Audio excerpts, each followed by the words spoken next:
नमस्कार, जय हिंद। मेरा नाम है पूजा गिरीश और जुलाई माह के वीकली करंट अफेयर में आप सभी का स्वागत है।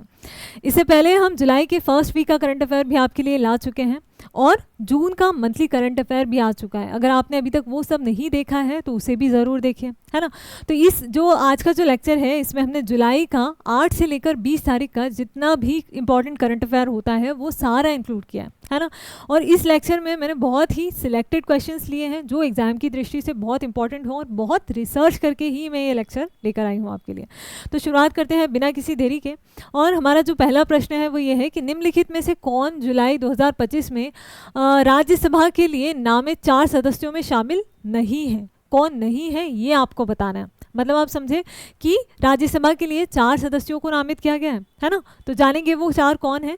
सबसे पहले आपको बताना है कि कौन है, कौन में से नहीं है। कौन नहीं है? हर्षवर्धन श्रृंगला, मीनाक्षी जैन, उज्जवल निकम या रघुराम राजन। और जो इसका सही जवाब है वो है रघुराम राजन। ये उन 4 में नहीं है ना।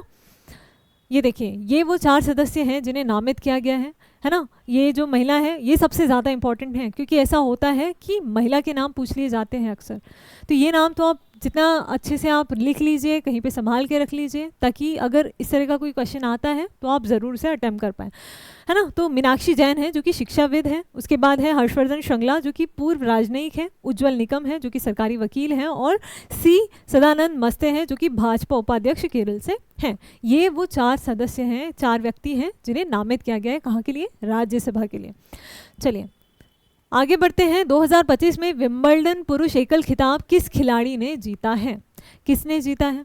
नोवाक जोकोविच, कार्लोस अल्कराज, जानिक सिन्नर और उसके बाद राफेल नडाल। कौन है? तो जो इसका सही उत्तर है वो है जानिक सिन्नर।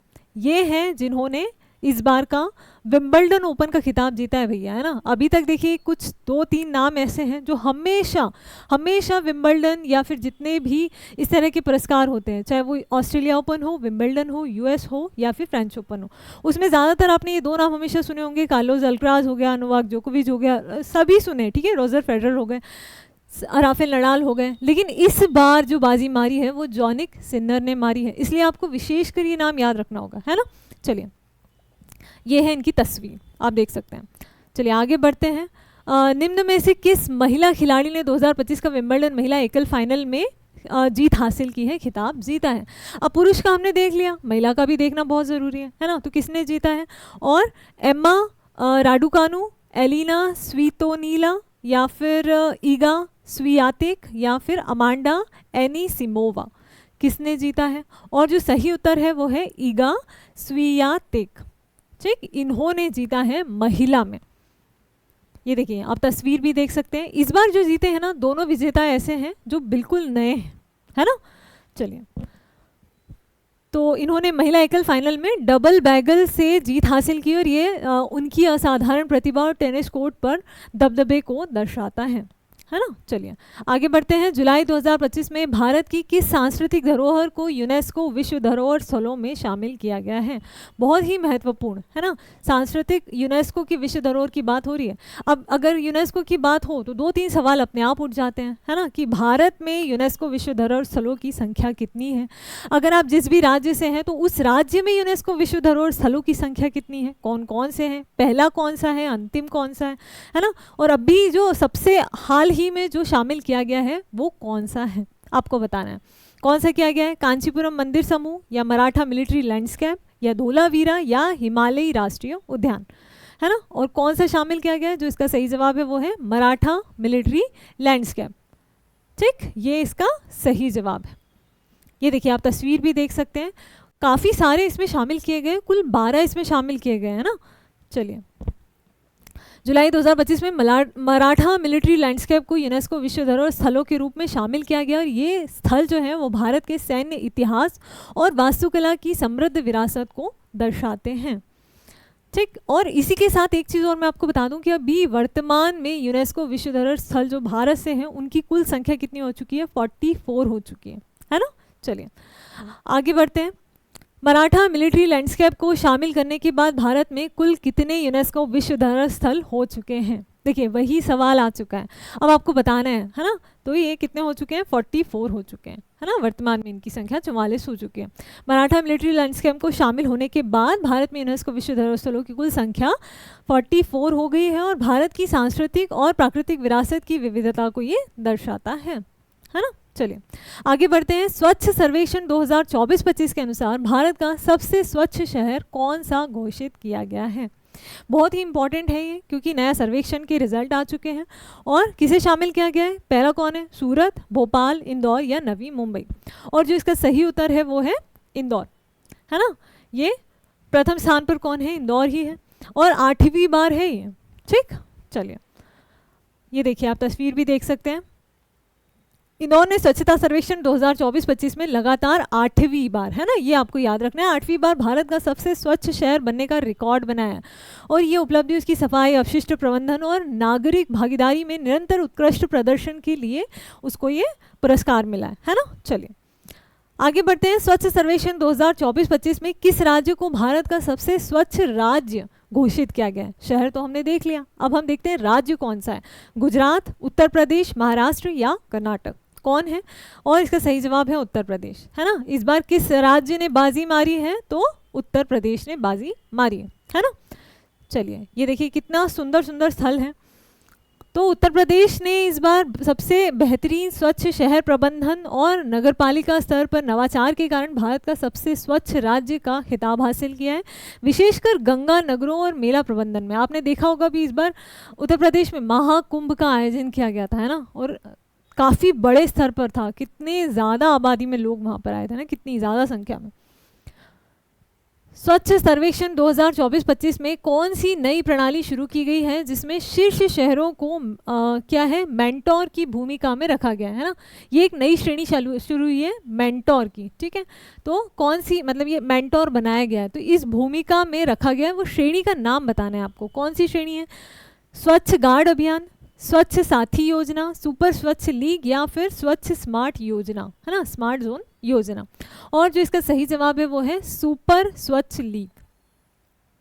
इस नाम से एक नई श्रेणी शुरू हुई है और इसमें कुछ ऐसे शहरों को शामिल किया गया है जिन्होंने लगातार एक स्वच्छता का एक पैमाना जो है हासिल किया है, और उन्हें इस लीग में शामिल किया जाएगा। और वो अब क्या करेंगे, वो मेंटोर करेंगे बाकी उन शहरों को, उन जगहों को जो कि इस श्रेणी में अभी काफ़ी नीचे हैं और उन्हें एक मार्गदर्शन की ज़रूरत है ना, इसलिए ये बनाया गया। तो इसमें देखिए अलग अलग कैटेगरी बनाई गई है। वो एक पहली कैटेगरी है जिसमें 10 लाख से, जहाँ पे 10 लाख से ज़्यादा आबादी वाले जो शहर हैं उन्हें शामिल किया गया, और उसमें टॉप किया है किसने, इंदौर ने। उसके बाद सूरत, नवी मुंबई और विजयवाड़ा, इस तरीके से कैटेगराइज किया गया। उसके अलावा कुछ ऐसे हैं जो 3 लाख से 10 लाख की श्रेणी में आते हैं, उसमें शीर्ष में नोएडा है। उसके बाद फिर 3 लाख से 50,000, 50,000 से 20,000, ठीक है। इस तरीके से अलग अलग कैटेगराइज किया गया। तो हमें सबसे इंपॉर्टेंट क्या है कि मोर देन 10 लाख इस श्रेणी में कौन टॉप पे है, तो इंदौर इसमें टॉप पे। चलिए आगे बढ़ते हैं। जुलाई 2025 की रिपोर्ट के अनुसार भारत का कौन सा डिजिटल भुगतान प्लेटफॉर्म विश्व का सबसे बड़ा रियल एस्टेट पेमेंट सिस्टम बन गया है। बहुत ही इंपॉर्टेंट, क्यों, क्योंकि विश्व का, पहली बात ये है भारत का, और इसने दर्जा कहाँ पे हासिल किया है, तो विश्व में, है ना, विश्व का सबसे बड़ा रियल टाइम पेमेंट सिस्टम बन गया, इसलिए बहुत ज़्यादा इंपॉर्टेंट हो जाता है। कौन है, पेटीएम या फिर रुपे या यूपीआई या भीम। और जो इसका सही उत्तर है वो है यूपीआई। लगभग हर व्यक्ति इसका उपयोग करता है, अपना पेमेंट जो है यूपीआई के माध्यम से करता है ना, इसलिए ये जो है सबसे बड़ा बन चुका है। अब ये जो आंकड़ा है, अब देखिए इसके पहले मैं आपको एक चीज़ बता दूं, यूपीआई का फुल फॉर्म जो होता है वो सबको आना चाहिए।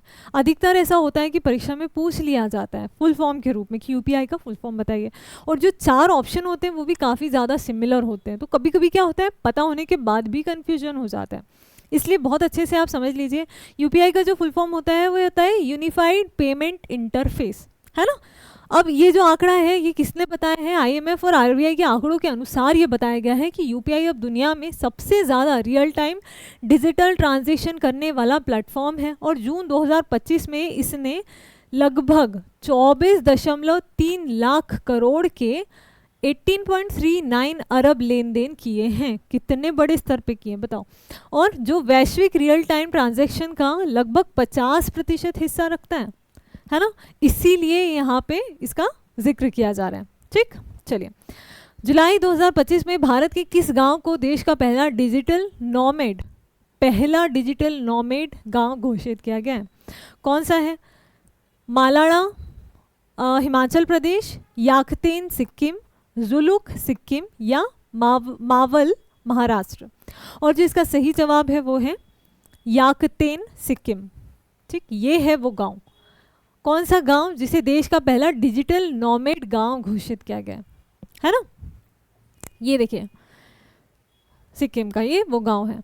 अब सिक्किम का जो कहाँ कौन सा जिला है? ये पाक्योंग जिला है और पाक्योंग जिले का याकतेन गांव है। आपको सिर्फ ये नाम याद रखना है, सिक्किम का याकतेन। ठीक, ये जो है भारत का पहला विलेज घोषित किया गया है जिसमें high speed internet, power backup होगा, कार्य अनुकूल होम स्टे भी है और डिजिटल इंफ्रास्ट्रक्चर है, जिससे यह दूरस्थ काम करने वालों के लिए एक आदर्श स्थान बन गया है ना? तो आपको याद रखना है कौन सा नाम? याकतेन। ठीक, चलिए आगे बढ़ते हैं। जुलाई 2025 में लंदन के किस भारतीय महापुरुष की एकमात्र ऑयल पेंटिंग जिसे उन्होंने स्वयं बैठकर बनवाया था लगभग 1.7 करोड़ में नीलाम हुई है? मतलब लगभग 1.25 करोड़ की बिकी है ये पेंटिंग। किस महापुरुष की है ये? रविंद्रनाथ टैगोर, सुभाष चंद्र बोस, महात्मा गांधी या सरदार पटेल? और ये जो पेंटिंग है ये है महात्मा गांधी की। ठीक, और इसकी खासियत क्या है कि इस ऑयल पेंटिंग को उन्होंने स्वयं बैठकर बनवाया था और अभी इसकी नीलामी हुई है और इसकी कीमत जो है वो 1.25 करोड़ है ना? चलिए, और कहाँ की बात हो रही है? ये लंदन में ये हुई है नीलामी, है ना? चलिए, ये है वो ऑयल पेंटिंग। देखिए वो भी आपको बता दे रहे हैं। ये देखिए आप बड़ी सुंदर बनाई गई है, आप देख सकते हैं।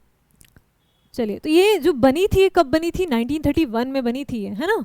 ये बनी थी क्लेयर लिंगटन के द्वारा बनाई गई है ऑयल पेंटिंग। गांधी जी की एकमात्र ऐसी पेंटिंग है जिसे उन्होंने खुद बैठकर बनवाया था। ठीक, और इस जो ये नीलामी हुई है इसमें जितनी अनुमानित कीमत इन्होंने आंकी थी उससे 3 गुना, कितनी? 3 गुना ज़्यादा कीमत में बिकी है ना? ठीक, चलिए आगे बढ़ते हैं। जुलाई 2025 में मध्य प्रदेश के गांधी सागर अभ्यारण्य, है ना? मध्य प्रदेश का गांधी सागर अभ्यारण्य में किस दुर्लभ जंगली बिल्ली की 20 वर्षों के बाद पहली बार तस्वीर ली गई है? कौन सी जंगली बिल्ली थी वो? तो मरघिल्ला बिल्ली, तेंदुआ बिल्ली, कैराकल या फिर जंगली बिल्ली? और वो जो बिल्ली की जो प्रजाति थी उसका नाम है कैराकल। ठीक, ये नाम आपको याद रखना है, कैराकल बिल्ली थी। बिल्ली की तस्वीर भी आपको बता देते हैं। ये देखिए बाकी बिल्लियों से अलग है ना, और कितनी सुंदर है। विशेषकर इसकी जो कान आप देख सकते हैं और इसका जो शरीर है वो भी काफ़ी बड़ा है ना? तो ये काफ़ी दुर्लभ प्रजाति है। तो कैराकल जो है भारत की सबसे दुर्लभ जंगली बिल्लियों में से एक है और इसे 20 साल के बाद पहली बार गांधी सागर अभ्यारण्य में कैमरा ट्रैप के ज़रिए देखा गया है ना? काफ़ी 20 साल के बाद, देखिए वो आपको याद रखना है। ये प्रोजेक्ट जो है वो चीता के अंतर्गत संरक्षित क्षेत्र में हुआ और जिसके संरक्षण प्रयासों की सफलता दिखाई देती है। ठीक है, तो ये जो क्षेत्र है गांधी सागर, ये प्रोजेक्ट चीता के अंतर्गत संरक्षित क्षेत्र में आता है जहाँ पे ये बिल्ली देखी गई और बिल्ली का नाम था कैराकल। आगे बढ़ते हैं। जुलाई 2025 में किस देश ने अपने राष्ट्रीय चुनावों के लिए मतदान की न्यूनतम आयु को घटाकर 16 वर्ष कर दिया है? अभी हमने देखा, देखिए कहीं पे भी न्यूनतम आयु जो होती है वो 18 वर्ष होती है चुनाव देने की। हमारे भारत में हम देख लेते हैं, लेकिन यहाँ पर उन्होंने घटाकर कितनी कर दिया है? 16 वर्ष कर दिया है, 2 वर्ष और घटा दिया। बहुत ही इंपॉर्टेंट क्वेश्चन। कौन सा है वो देश? या ऑस्ट्रेलिया, यूनाइटेड किंगडम, कनाडा या जर्मनी? कौन सा है? तो ये है यूनाइटेड किंगडम। ठीक है, ये यूके के द्वारा ये इतना अहम फैसला लिया गया। ये देखिए यहाँ पे मैप में भी आप देख सकते हैं, ये यूनाइटेड किंगडम है। ठीक है, ये जो हिस्सा है पूरा, ये इंग्लैंड वगैरह ये वाला सारा सेक्शन है।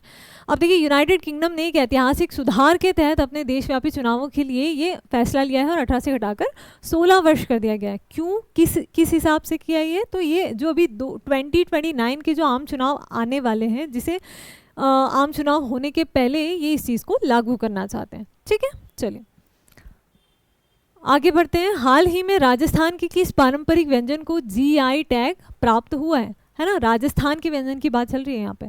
कौन सा व्यंजन है? बाजरे की रोटी, केर संगरी, गट्टे की सब्जी या फिर कालोंची मिठाई? ठीक है, कालोंची की मिठाई।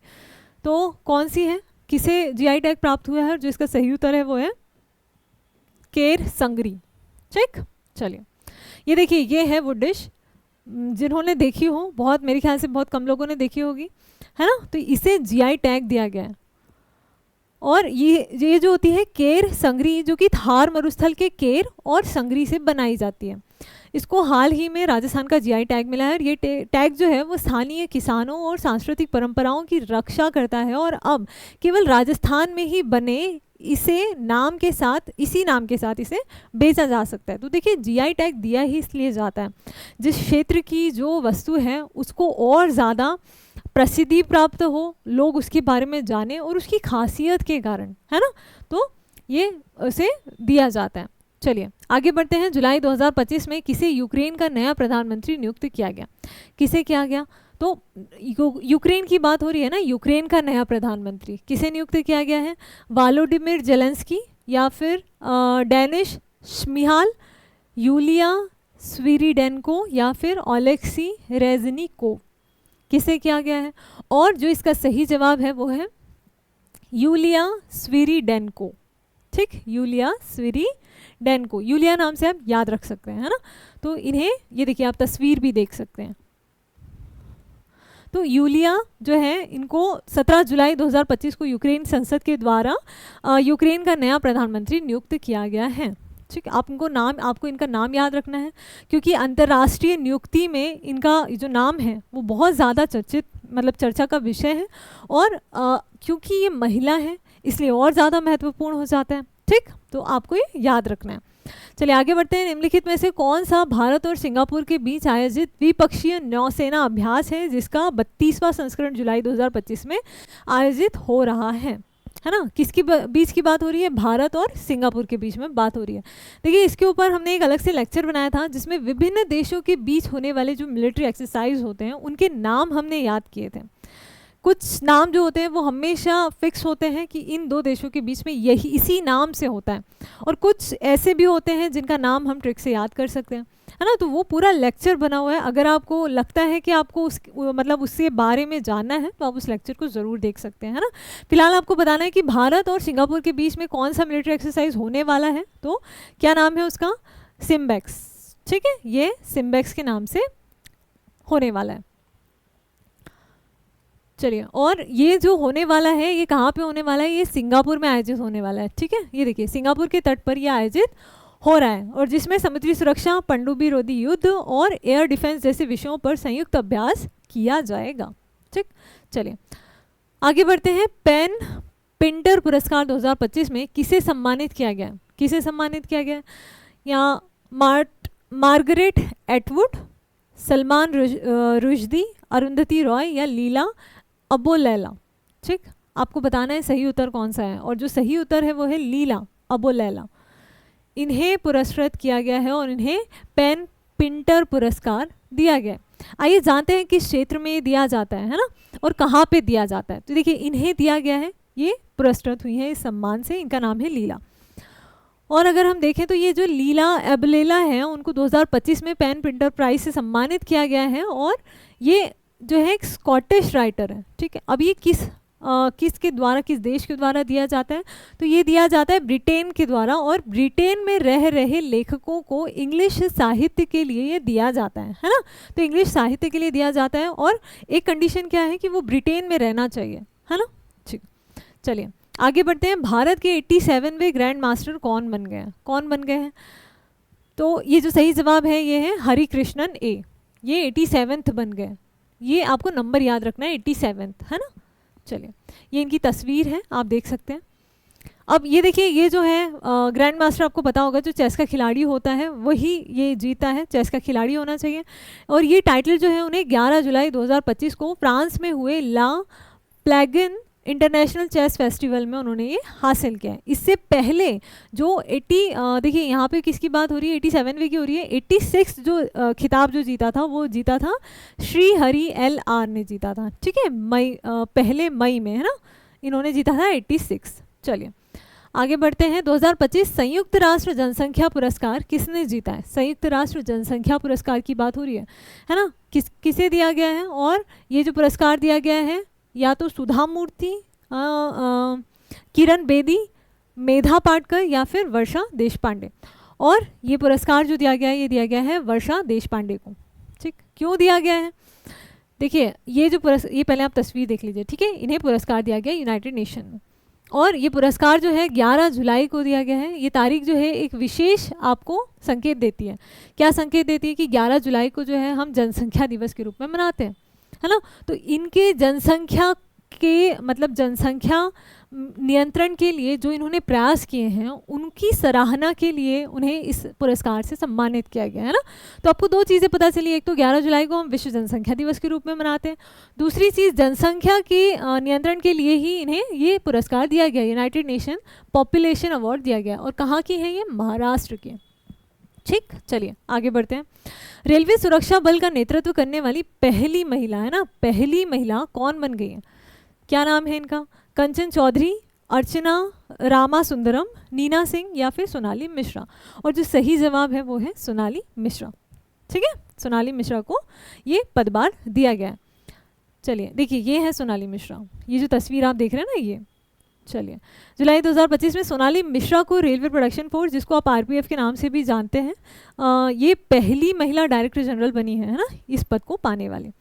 और वे इस पद को 1 अगस्त 2025 से संभालेंगी। ठीक है, चलिए आगे बढ़ते हैं। आकाश प्राइम रक्षा प्रणाली किसके द्वारा विकसित की गई है ना? आकाश प्राइम एक मिसाइल टेक्नोलॉजी है ये, और किसके द्वारा ये जो है विकसित की गई है? इसरो, डीआरडीओ, एचएएल या बीडीएल। और ये जो है विकसित की गई है डीआरडीओ के द्वारा, defence research and development organisation. आप ये जो है होते हैं ना, इनके फुल फॉर्म ज़रूर याद किया कीजिए। जैसे मान लीजिए अभी आपने ये क्वेश्चन देखा, अब आपके सामने 4 चीज़ें आ गई, तुरंत हमने इनका फुल फॉर्म देख लिया, 2 मिनट लगते हैं, लेकिन चीज़ें मुझे लगता है कि ये सबको आते होंगे फुल फॉर्म। मैं सिर्फ आपको एक उदाहरण बता रही हूँ, क्योंकि ऐसी कोई सी भी चीज़ अगर आपके सामने आती है, जैसे 11 जुलाई आई तो हमने तुरंत उसके बारे में थोड़ी सी जानकारी देख ली। ऐसे करके अगर हम थोड़ी चीज़ें भी कलेक्ट करते चलते हैं तो हमारे जो नॉलेज है वो और बढ़ता जाता है, और कहाँ पे कब कौन सी चीज़ हमें किस तरीके से काम आ जाती है हमें खुद नहीं पता होता है। और विशेषकर परीक्षा में एक या 2 ऐसे प्रश्न जो हमारी इन छोटी एक्स्ट्रा अवेयरनेस की वजह से हम कलेक्ट करते हैं, वो हमें एग्ज़ाम में एक्स्ट्रा लीड दिलवा देते हैं। ठीक है, तो इन चीज़ों का विशेष ध्यान रखिए। अगर आप मेहनत कर ही रहे हैं तो थोड़ी सी और सही दिशा में कर लीजिए, ताकि आप बहुत जल्दी सिलेक्ट हो जाएं और पक्का सिलेक्ट हो, है ना। तो डीआरडीओ के द्वारा, ठीक है, और ये जो है मिसाइल सिस्टम का सक्सेसफुल ट्रायल किया गया था इसके द्वारा। ठीक है, Akash prime surface to air missile. चलिए आगे बढ़ते हैं। पॉलीग्रास मैजिक स्किल अवार्ड जीतने वाली पहली भारतीय खिलाड़ी कौन बन गई है? कौन बन गई है? रानी रामपाल, सविता पूनिया या फिर वंदना कटारिया या फिर दीपिका शेरावत। और कौन बन गई हैं? तो दीपिका शेरावत, ये इसका सही उत्तर है, दीपिका शेरावत। ये देखिए इनकी तस्वीर भी आप देख सकते हैं। इंडिया की वुमेन हॉकी प्लेयर हैं दीपिका, और उनको इससे इस सम्मान से सम्मानित किया गया है ना। ये अवार्ड पाने वाली ये पहली भारतीय विनर हैं, पहली भारतीय। देखिए कितने सारे प्रश्न हमारे सामने ऐसे आते हैं कि पहली महिला, भारत से पहली, विश्व में प्रथम, है ना। तो इस तरह के जो प्रश्न होते हैं वो बहुत ज़्यादा इंपॉर्टेंट होते हैं, और जो एग्जामिनर होता है वो कोशिश करता है उन प्रश्नों को लेने की, है ना। तो अगर आपके आंखों के सामने ऐसे प्रश्न आते हैं तो उन्हें ज़रूर आप कहीं स्टिकी नोट्स में लिख के चिपका लीजिए, ताकि 1-2 बार देखने पर आपको याद हो जाए। कितना भी कठिन शब्द हो, 1 या 2 बार पढ़ने पर वो हमें याद हो ही जाता है ना। चलिए आगे बढ़ते हैं। कलिंग रत्न पुरस्कार 2024 से किसे सम्मानित किया गया है और किसे किया गया है? जो इसका सही जवाब है वो है धर्मेंद्र प्रधान, है ना। इन्हें इससे सम्मानित किया गया है।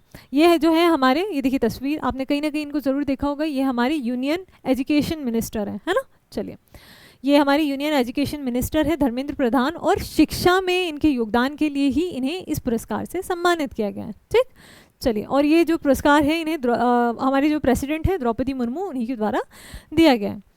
चलिए आगे बढ़ते हैं। भारत की पहली जनजातीय जीनोम अनुक्रमण परियोजना कहाँ पे शुरू की गई है? कहाँ पे की गई है? गुजरात में, मध्य प्रदेश, झारखंड या उड़ीसा। और ये की गई है गुजरात में। ठीक है, और ये भी पहली योजना है इस तरह की, है ना, पहली है, इसलिए याद रखना ज़रूरी है। अब इसमें क्या होता है, ये जो हमारे जीनोम होते हैं, डीएनए होते हैं, इनका जो टुकड़ा होता है उसको काट के इस तरीके से कलेक्ट करके और इस पर रिसर्च किया जाएगा। जनजातियों में हम देखते हैं कि कुछ मतलब क्या होता है कि कम पोषण की वजह से आप देखते हैं थैलेसीमिया, इस तरह की रक्त से संबंधित कभी बीमारी हो जाना, आनुवंशिक रोग हो जाना, उनके बारे में रिसर्च किया जाएगा कि इन इस तरह की अगर कंटिन्यूसली समस्या पीढ़ी दर पीढ़ी होती है तो उसका कारण क्या है और उसका कैसे निदान पाया जाए। तो इस तरीके से ये परियोजना लाकर उनमें जो भी कमियां हैं उनको दूर करने के लिए, उनके विकास के लिए ये योजना लाई गई है। ठीक, चलिए। तो गुजरात में ट्राइबल जीनोम प्रोजेक्ट शुरू किया गया है और ऐसा करने वाला गुजरात जो है वो भारत का पहला स्टेट बन गया है। इस प्रोजेक्ट का नाम है creation of reference genome database for tribal population in Gujarat. ठीक है, और इस प्रोजेक्ट को गुजरात बायोटेक्नोलॉजी रिसर्च सेंटर के द्वारा लागू किया जा रहा है। चलिए, अगला है संयुक्त राष्ट्र नेल्सन मंडेला पुरस्कार 18 जुलाई को 2025 को किसे प्रदान किया गया, है ना। तो यहाँ पे अगर नेल्सन मंडेला जी का नाम आता है तो हमें याद रखना है कि 18 जुलाई को पहले चीज़ तो नेल्सन मंडेला जयंती मनाई जाती है ना। तो 18 जुलाई की अगर बात आए, अगर आता है सपोज कि 18 जुलाई को किस व्यक्ति की का दिवस के रूप में मनाया जाता है, तो नेल्सन मंडेला 18 जुलाई। ठीक है, इस तरीके से आप याद कीजिए। अब इनके नाम से पुरस्कार दिया जाता है। जब भी नेल्सन मंडेला जी की बात होती है तो हमें याद आता है कि मानव अधिकारों की रक्षा के लिए इन्होंने बहुत बड़ा योगदान दिया था, है ना। इसीलिए तो हम जो 18 जुलाई होता है वो मानव अधिकार दिवस के रूप में, हम मानव अधिकारों की रक्षा के रूप में नेल्सन मंडेला जी की याद में मनाते हैं। अब ये पुरस्कार 18 जुलाई को दिया जाता है उस व्यक्ति, उस एक महिला और एक पुरुष को जिन्होंने मानव अधिकारों की रक्षा के लिए बहुत बड़ा काम किया हो, योगदान दिया हो, है ना। और सबसे बड़ी खासियत ये है कि प्रत्येक 5 वर्ष में एक बार दिया जाता है। अब इसकी शुरुआत जो है 2015 से हुई थी, तो जाहिर सी बात है पहली बार 2015 में दिया गया होगा, दूसरी बार 2020 में और अभी तीसरी बार 2025 में ये दिया जा रहा है। तो ये जो भी व्यक्ति हैं या महिला हैं या पुरुष हैं वो तीसरे बार पुरस्कृत होने वाले हैं। तो कौन है, जोड़े से आपको नाम याद रखना है। आपको बताना है सही जवाब कौन सा है, और इसका जो सही जवाब है वो है ब्रेडा रेनॉल्ड्स और कैनेडी ऑडेड। ठीक, ये है ब्रेडा और कैनेडी, ये दोनों जो है इन्हें पुरस्कृत किया गया है, एक महिला एक पुरुष को। चलिए, ये देखिए आप तस्वीर भी देख सकते हैं। ठीक है, इनका नाम है कैनेडी और इनका नाम है ब्रेंडा।